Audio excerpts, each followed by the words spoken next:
what the agenda is now, before I ask our guests to come up here. We have 4 questions that they're going to answer.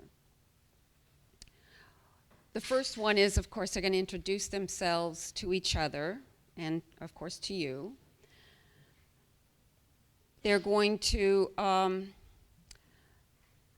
talk about their expectation for this dialogue and future dialogues. This is always the first question on any agenda of any peacebuilding work I've engaged in. We find it really important for the parties who are coming together, whether it's for the first time or the umpteenth time, to make explicit to each other what their expectations are of the meeting, and in general, this effort, and why. The reason is because, the reason we ask why is we find that there's some relationship building that goes on when people are digging down deep and explaining what brought them here. It's a way of getting better acquainted, and it's a way of making explicit what you want to come out of the meeting when you explain not only what it is you want, but why it is. Something that's really good for organizations to do periodically as well. Any group of people can benefit from that kind of checking in with each other about what they want to accomplish and their motivations. The second question will be any results they've observed or experienced from engaging in this kind of dialogue. The answer to your questions in the essay about, what good does this do? What's the role of civil society and what good does this do? They will have some examples from their own experience. The third question is an open question. They get to ask each other one question about anything that they want to know about any issue. And finally, the last question is, how do you evaluate this meeting? What did you get out of it? What do you think was valuable? So we're squishing into maybe 1 hour the parts of a dialogue that usually go over 2 to 3 days. The question, this third question, what question do you have for any of the participants in this dialogue, is just a collapsed question that could be, 4 or 5 topics that the sides, before the meeting ever began, discussed that they're going to discuss. So it's usually mapped out ahead of time. Or sometimes in that opening session, especially if it's the first dialogue, they will be together deciding what agenda items will come in the middle. So keep that in mind as you're listening, that these are the parts of the dialogue that have been tried and tested by yours truly and many of my colleagues over many of years working in the Caucasus in the conflicts around Georgia. And now I'm venturing into dialogue work with Armenians and Azeris and Karabakh. And this is the basic outline of our structure. Right, so I'm just going to let you guys introduce yourselves according to the scenario. Give us your name, your organization, anything you'd like us to know about you. We're talking to each other here. And what you'd like to see happen as a result of this dialogue and future dialogues. Yes, please. Hello. Hello to everyone. This is Sabiha from Istanbul. I am working at Turkish Economic and Social Studies Foundation. I'm a political scientist. I studied political science, and I am specialized till now at the more practical side of it.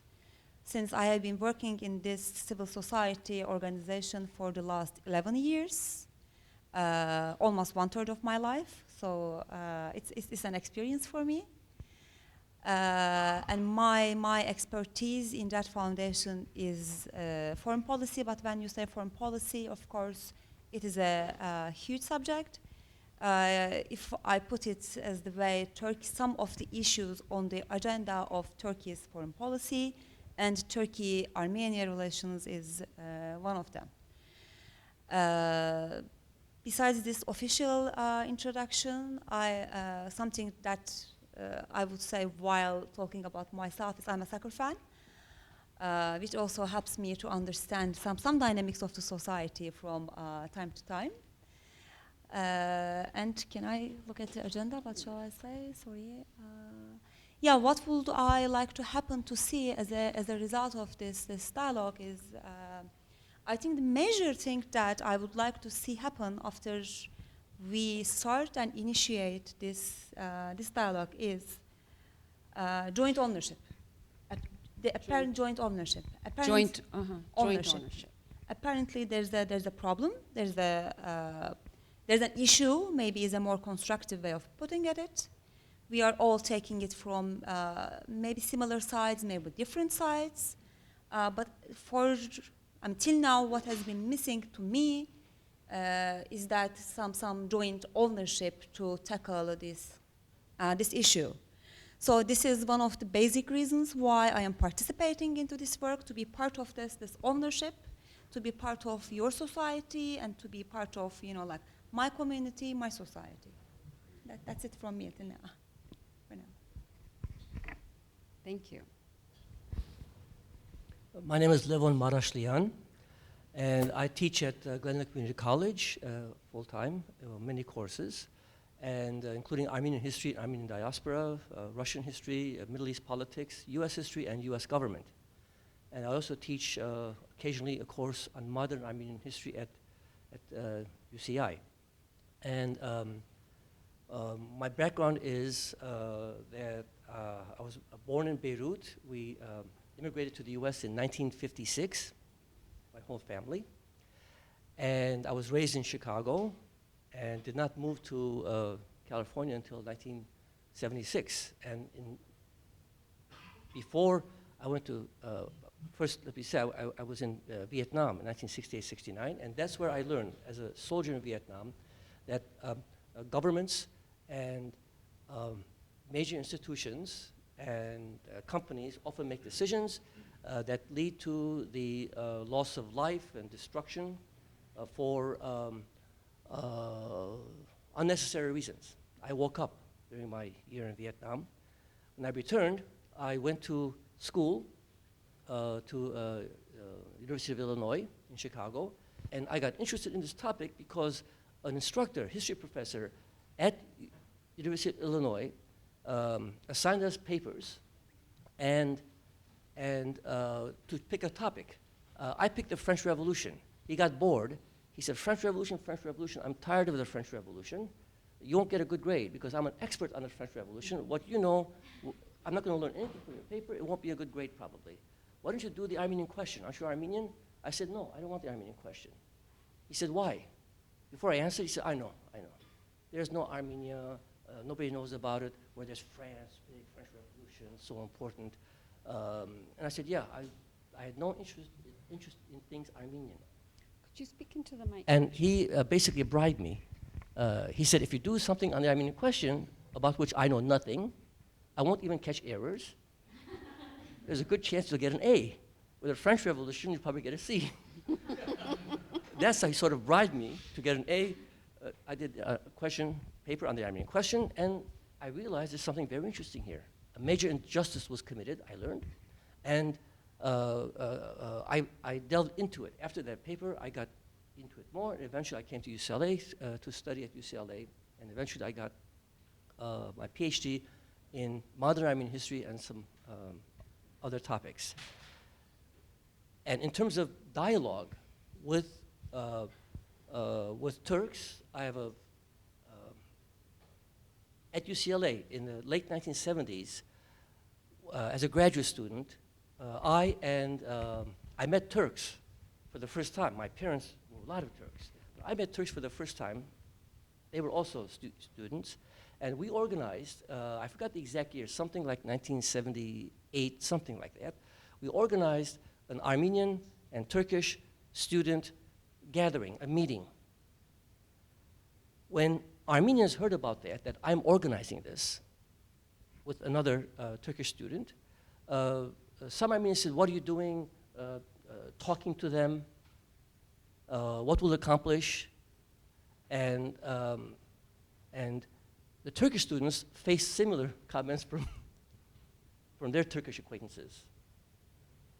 But we had that discussion. We didn't accomplish much, but we both felt comfortable talking about it. At that stage, as a graduate student, you can't accomplish much, I suppose. So that was my beginning in this kind of unorganized dialogue, people-to-people contact in unorganized way. I even went to one of the Turkish parties, which was enjoyable.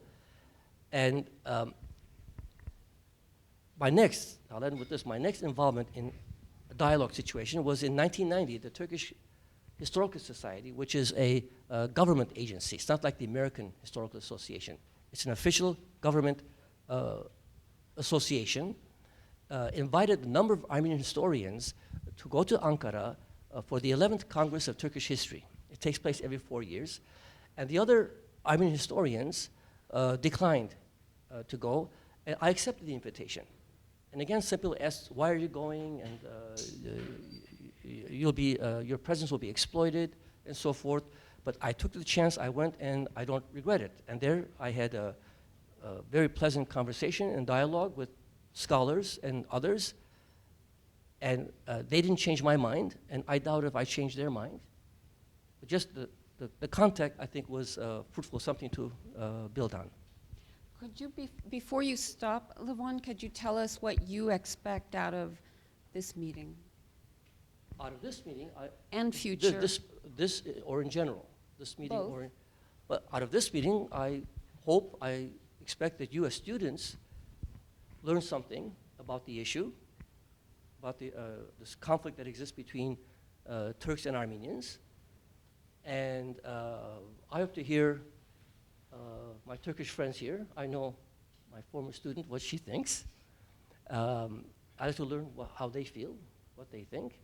And hopefully in the long term, hopefully contacts between Turks and Armenians on the personal level, hopefully down the line, eventually, I really mean long term, this is a long-term process to lead eventually to what I would call a just resolution of the Armenian issue, to put together, to lead toward a roadmap toward a meaningful Armenian-Turkish reconciliation down the road.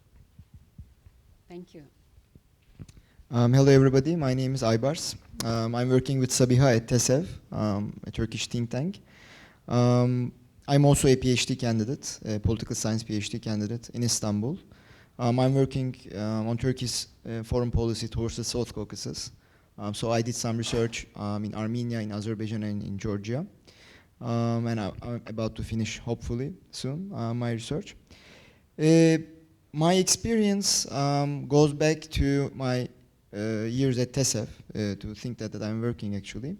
One of my duties at this organization was to coordinate our Turkey-Armenia projects.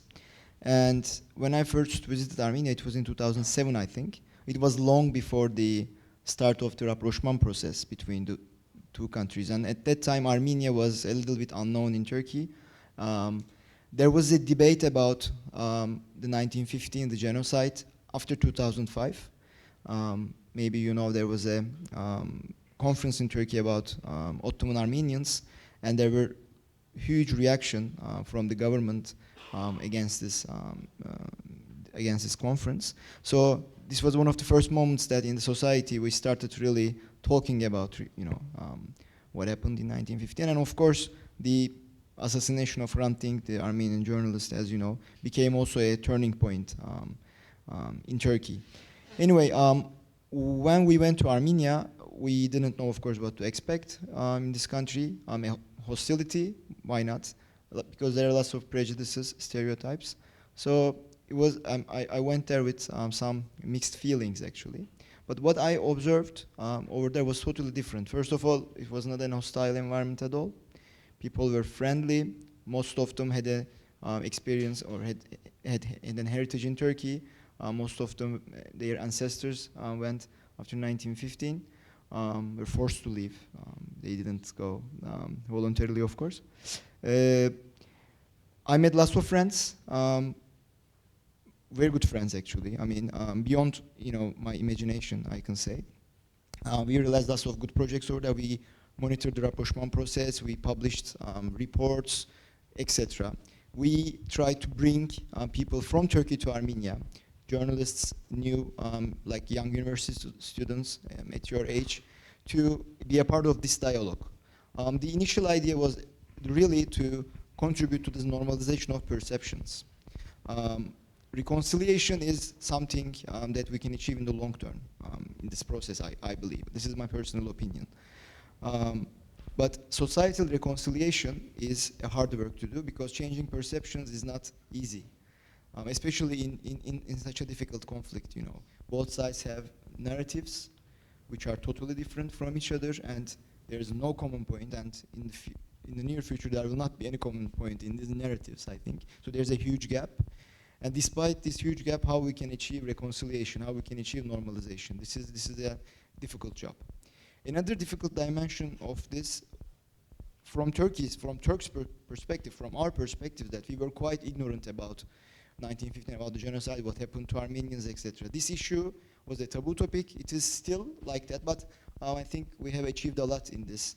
Now, any people can name it 1915 as a genocide, and it will not be sentenced. 5 years ago, 6 years ago, it was the case. So I think there's a significant improvement over there. So talking about the issue is one thing. Now the new generations are more curious about it. There are new books published. Opposing the official Turkish, the government's position, basically. So there's a change in Turkey. I think what I expect out of this dialogue is that is this change is followed really, both in US, in Armenia, yes, lately people have started to notice that because there's a lot of exchange between Turkey and Armenia right now. Thanks to this rapprochement process, there are lots of civil society initiatives. People really start to discover each other again. I think this is a very important process in terms of normalizing these perceptions. But this change is, I would like to know if this change in Turkey is perceived in diaspora. First of all, this is one of the things that I really wonder. And also how we can tackle the stereotypes existing, because we are here since, we came 3 days ago, and our experience is that still there are lots of strong stereotypes here against, I'm talking for the Armenian diaspora as well, there are strong stereotypes against Turks. The same thing exists in Turkey as well for Armenians, but in Turkey we are trying to change this, first of all.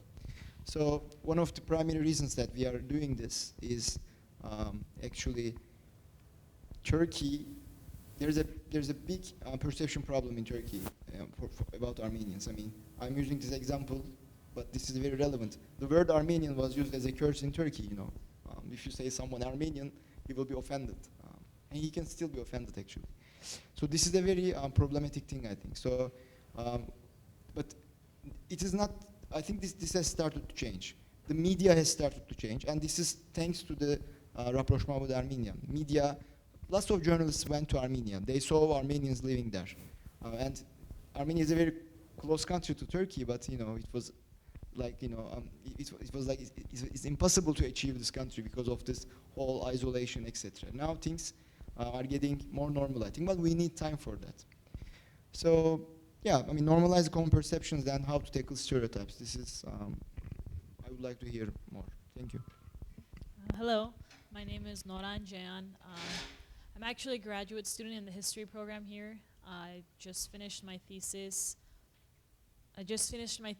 On corruption in Armenia from 1991 to 1998 and its effects on immigration and possible solutions actually through civil society. I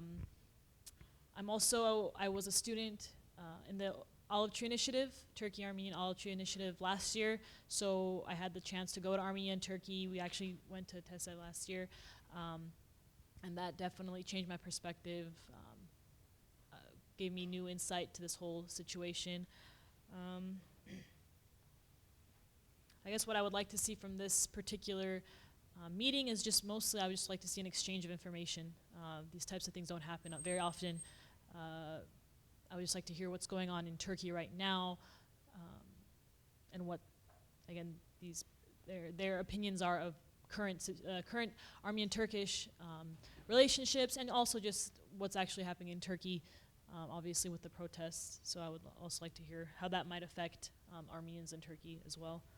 And I participate in something like this and the Olive Tree Initiative because I do believe that grassroots involvement is more effective than people will give it credit for, give it credit to. I think that if there is a strong commitment on the base level, that can actually change, that can work its way up. And if there isn't that work done on that level, then there will be no change on any other level, because we all know that governments are more static in the work that they do, but if they have a push from their own citizens, then it's only a matter of time before they have to stop ignoring that. Great. Well, I know all of you have answered in part the second question because it so logically flows from what you said in your beginning. I would still like to have a sum up, maybe a sentence or two. And I know that this is a little bit unusual way to have a dialogue in front of so many people. And I appreciate all you guys being here and wanting to be talked to. I'm going to ask all of us to pay more attention to each other in the conversation so that they can really see what it's like for us to be talking together. See how that goes in this odd circumstance. Okay? Yeah, let's go back. Thank you. Yeah, I mean, as you said, not me, but all the other three. I mean, you have underlined also, like, I mean, what results come out of from such a dialogue. To me, I mean, what is really striking to see out of this, especially this Turkey-Armenia dialogue between the society of Turkey and between the society of Armenia, is that there are alternative ways to initiate, to overcome problems and to initiate, you know, like relations, communications between people. Because this Turkey-Armenia is not unique. Some of the conflicts are like this. And there I need to make a footnote that it is rarely that we call it a conflict, what's going on between Turkey and Armenia. We just say it's a problem. But here also this is something that I learned today. And you know, it's a part of this. It's always a learning process. That here it is seen as like more like a conflict. But in some of these conflicts, really the official level, the higher level gets stuck. And usually when the higher level gets stuck, it can be the case that all the other engines stop working. In this Turkey-Armenia dialogue, it was the case for a long while. And then the engines really started to work from bottom, from society to society. It started like very few beginning of 2000s, and then in the late 2000s, we really saw that it is kind of speeding up, and it is intensifying, which really made it. To me, this is like in our history, in the recent history of Turkey, it has become something to study as a case for the students who are studying the subject and who are studying international relations. Things come up like that, and of course, it is easier to achieve change when, you know, the higher level and the bottom level kind of, you know, meet in the middle. But then there are still ways to push from bottom when things get stuck at a higher level. This is one lesson that I learned. And the other lesson that I learned, and here, actually this is why here is that, as I said, it's always a learning, it's always a process. So sometimes it really matters to focus on the process rather than, you know, like desperately trying to rush to the end. Yes, the end goal is important, but the process can be as important as the end goal is also something that I learned from this our, let me say, re-establishing relations, reintroducing ourselves thing between Turkey and Armenia among the societies. So just let me repeat if I got this right, that you have actually seen some impact from bottom-up pressures, making some changes within Turkish politics because of this. Would you say that the change in the legal way it was handled in the past, that it was you could be prosecuted for talking about genocide? Do you think that was just an evolution or a result of some of the work that people have been doing in civil society? The work that the people have been doing here in society has a huge impact. Because I first went to Armenia in 2006. I came back, I was talking with the people. I was trying to check whether people know that the land border is closed between Armenia and Turkey or not. People do we have a border with Armenia? Is the question that people were asking. Sitting in Istanbul, Istanbul's here, Armenia is there. People have each and every reason to be ignorant about what is going on there. So creating awareness was a step of it. So once the media and more public opinion got awareness of it, it gets really out of control for the ones who are at the top, and to determine the language of the others. So it really made a difference, because many people started to talk about whether it's a genocide or not, but with using the word genocide. So what they were going to do, are they going to take all of them and put in jail, or open court cases against all of them? It wasn't possible. So it was a really push. Thank you. And the other thing you learned was how important the process is, that the end result is not what you need to rush towards. You need to figure out how the table is made and how to move around the table. Yeah, definitely. It was interesting for me to hear both of you use the word genocide without qualifying it. In Turkey, in the media or publicly, you can't use the word genocide. It's they say sözde soykırım, meaning alleged genocide. So, so-called, alleged or so-called genocide. So I was happy to hear both of you use the word directly. That's why in my opening statement, I did not use the word genocide directly, just out of curiosity to see what you would do. And I was pleasantly surprised. Not surprised, it was good to hear both of you use that word. My question is, I'm wondering in Turkey, for both of you, in Turkey, you said it's viewed as a problem. For, not everybody, but for an average educated Turkish citizen, how much do they know about that problem that I call conflict, whatever you call it, conflict or problem? How much do they know? An educated, you mentioned 1915. What's their level of perception? What do they think happened? Educated might mean many different things in Turkey. Yeah.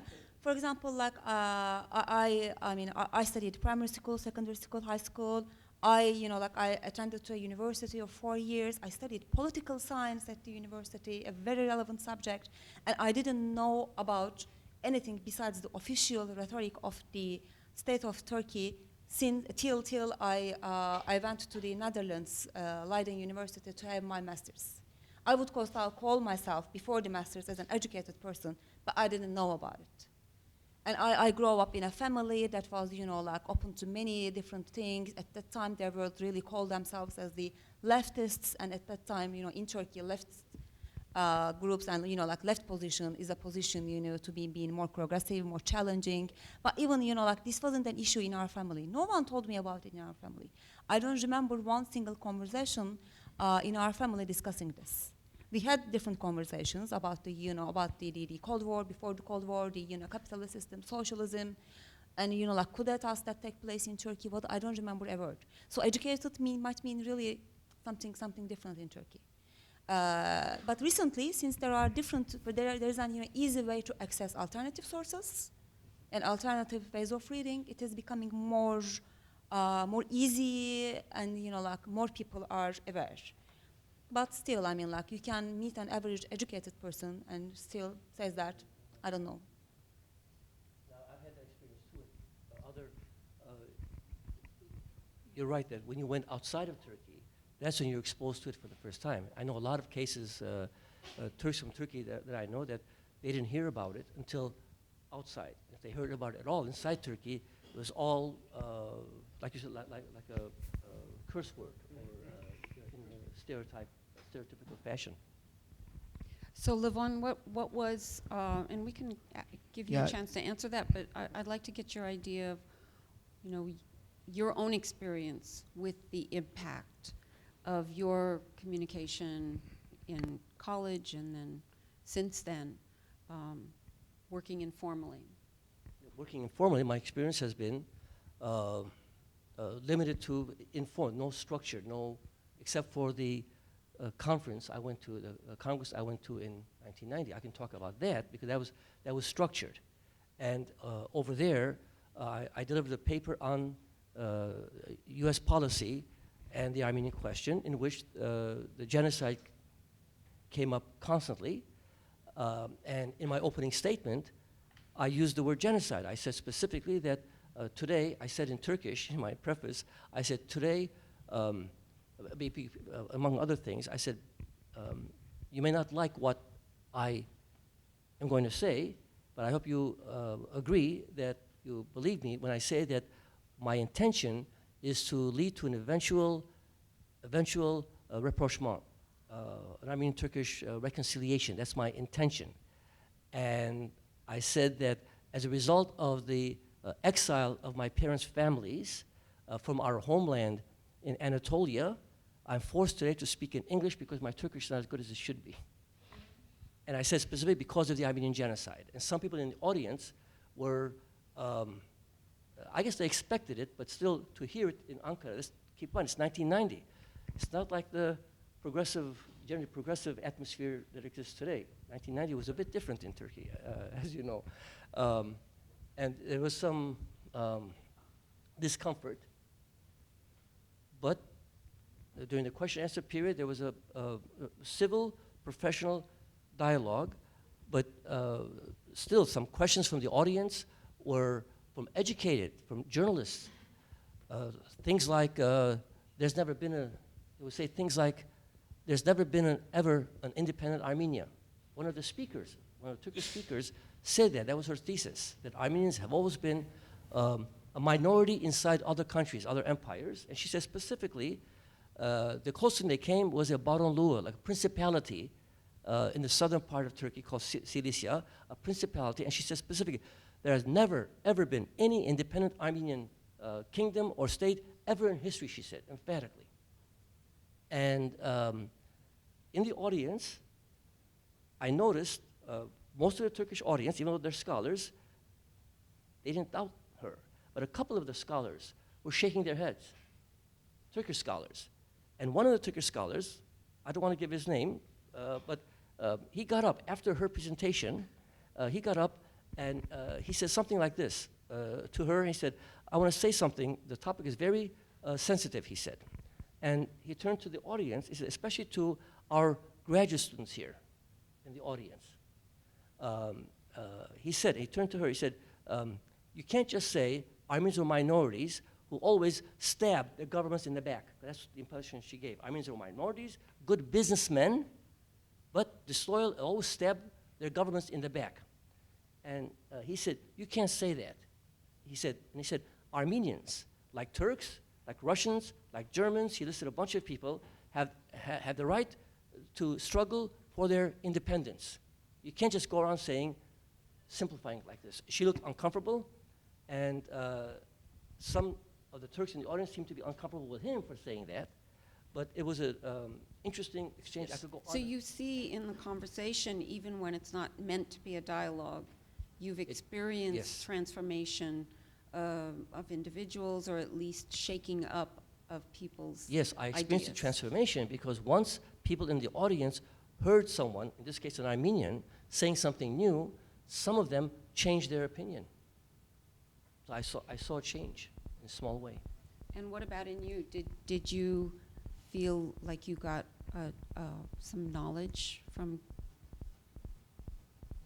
Yeah, engaging? I learned that there's a Turkish scholar, a woman who thinks that Armenians have never had a kingdom when there have been 4 independent kingdoms and a Republic of Armenia, 1918 to 1920, that Turkey invaded and conquered and signed a treaty with, which proves it existed. So she had no awareness of it. So I was surprised that a scholar could be denied that it's a genocide, but to deny that the world is round.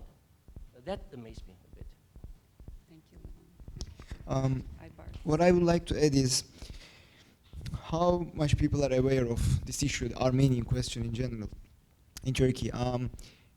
In the past couple of years, as I mentioned in my introductory remarks, the issue is not a taboo anymore. There are more people who are discussing about it. But people think that the Armenian question is the, only thing that Turkey didn't face in his history. 20th century history of Turkey is full of injustices, actually, and it's not only towards Armenians, towards other non-Muslim minorities, towards Islamists.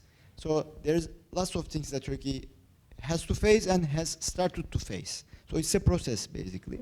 One of the advantages is that the current government, as you know, it's an Islamist, it's a government with an Islamist tendency, let's say. Islamists are also one of the groups that suffered during the Republican era in Turkey. So they don't have this historical luggage on their arms. So they are more open to discuss what happened to Armenians. This is one of the new things in Turkey. That's why we hear more about, in media, in new book, as Sabiha mentioned, new books are published, etc. So this issue is talked and talked. So I think 1 decade, 2 decades later, we will have more people, who really, are curious and, are aware of what happened, etc. But actually, the problem with the Armenian question, at the bottom line, it's a property question.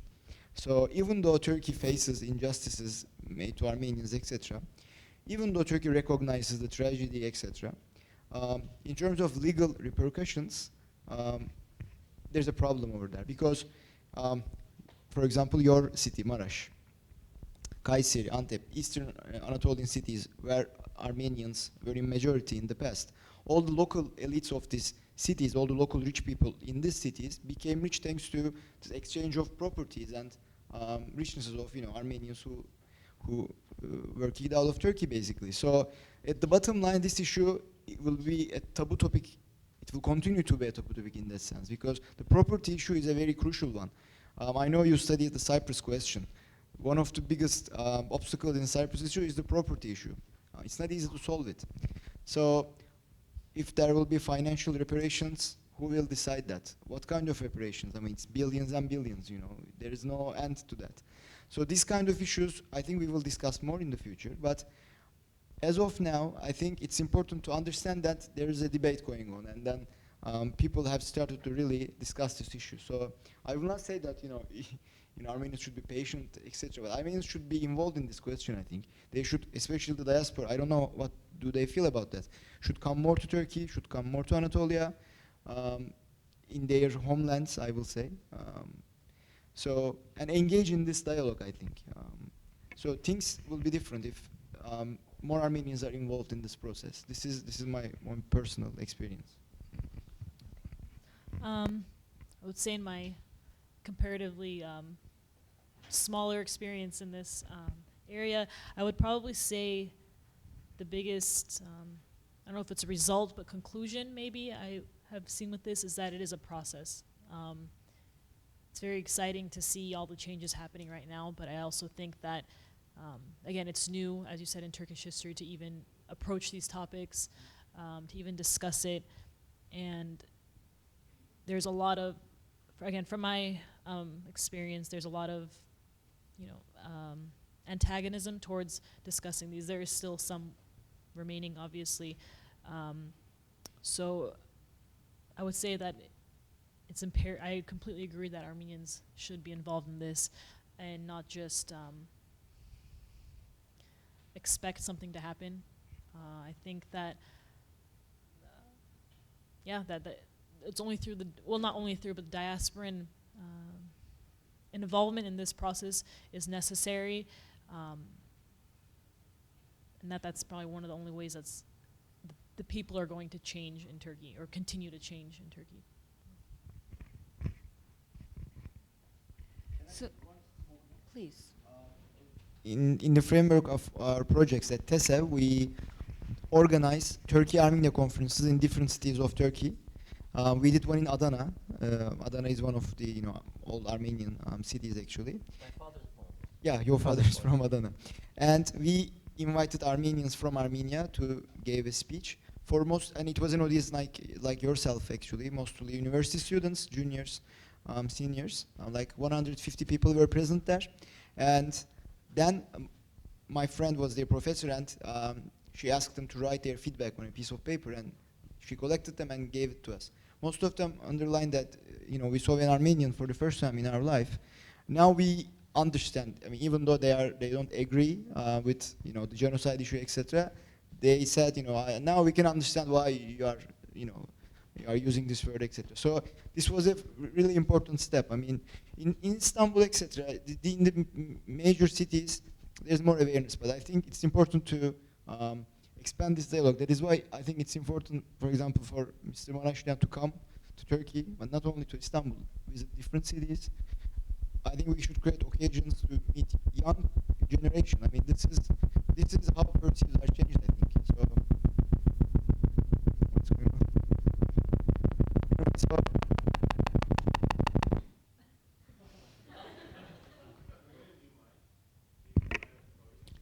it's working, I think. Huh? It is working?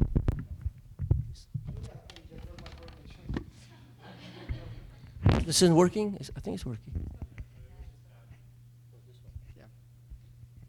No, I mean, it was my point. I think it's important to increase visibility, first of all, because especially the diaspora is very demonized in Turkey, as you know. This is easy to blame Armenians living in Los Angeles, living in comfort. And Some in the diaspora. Some. Not all diasporans. Sure, but this is the tendency I'm in one Turkey. who doesn't. Yeah, this is the tendency in Turkey, basically. Because Armenians in Armenia are like poor Armenians who need our blessing. We will open the border. They will get, economically better, etc. Armenians living in Turkey are the, our Armenians, basically. But the diaspora is, the problem, the source of problem to any solution, etc. So this is the most blamed party in this whole debate. That's why this is the missing link, as Paula mentioned, and this is why we are doing this project, basically. So. And the reason why, for some in the audience you may not know, the diaspora are the Armenians outside. The reason why this issue is more sensitive to them is because the diaspora is made up of the descendants of the people who were victimized and brutalized and exiled during the Armenian genocide from 1915 to 1923. And only a few of them actually are alive now. There are over 100. But the diaspora is made up primarily of the descendants. So they feel it more directly. And they have stronger feelings about it, about recognizing it as a genocide, and about eventually, hopefully, reparations also. So you're right. But in the diaspora, there are some people who demonize Turkey, but as I said, not everybody. And whenever I teach this topic, I emphasize to my students, I emphasize it also last month when I spoke at the Anatolian Cultures and Food Festival, I emphasized at the start that genocides are committed by governments. Governments organize genocides. And in genocides, many people often participate, citizens. But the blame goes directly to the government and individuals who participate.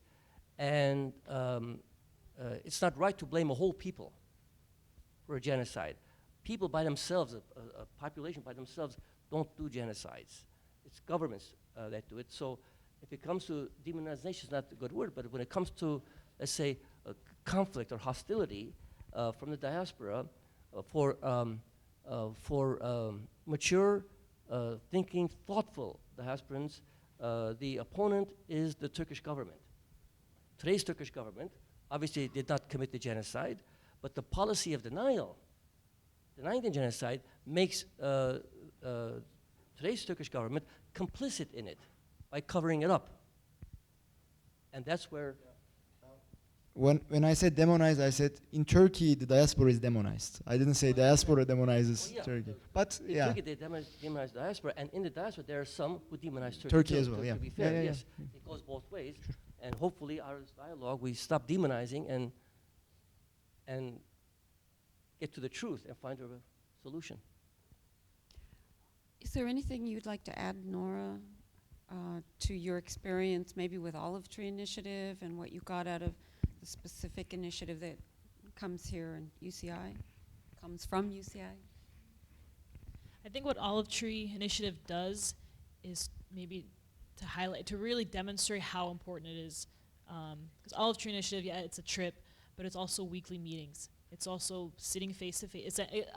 As you said, I think Olive Tree Initiative was the first time that I'd ever met a Turk, to be honest. It's sitting across from a table by someone that you've only heard things about. And this big idea of demonization, the first step against that, against these big, huge stereotypes, is just talking to somebody.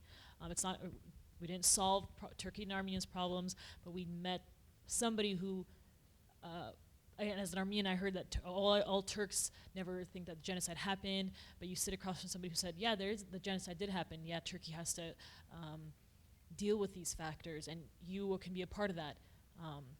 And that, in my head, me as an individual will take that and continue on and spread that. Again, it's not this huge overarching solution to all these problems, but it's a step towards limiting that demonization and actually familiarizing yourself with somebody. I'm going to, in the interest of time and keeping my commitment to you guys, I'd like you to feel free now to ask your questions. So we're going to switch from a dialogue process to a panel discussion. And please, would love to hear your feedback, your comments, questions to anybody.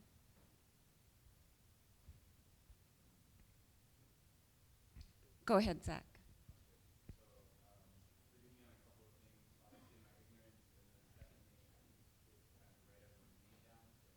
I will give everybody the names, the full names, for you to use those. Right after class, I'll send them to you.